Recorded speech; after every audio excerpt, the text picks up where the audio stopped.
What's going on, guys? Welcome to another video here on the Coders channel. So today we're going to do something a little bit differently to my usual content. If you're looking for videos such as this is not usually the place to find them.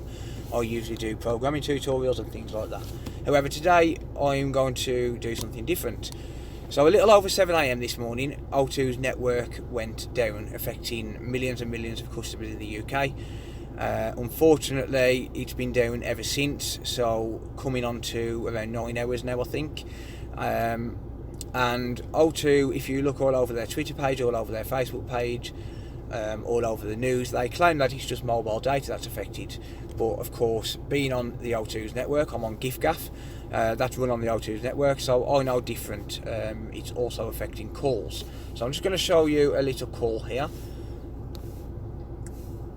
And I'm not going to call someone in my phone book, I'm going to call Wolverhampton Council, and the reason for that is because I don't want you to see anyone's number.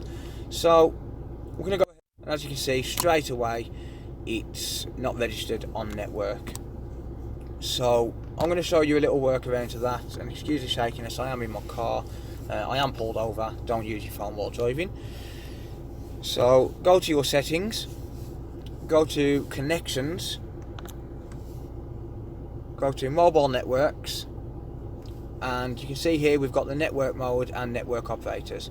So if we go to network mode first of all and select 2G only, and then we're going to go to network operators, and we're going to go for select automatically.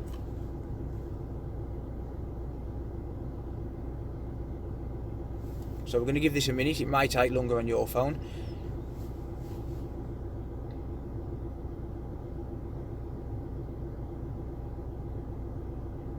And as you can see, that is now registered on the network, and it comes up in the network operators as GiffGaff. So we're going to go ahead and try and make that same call again.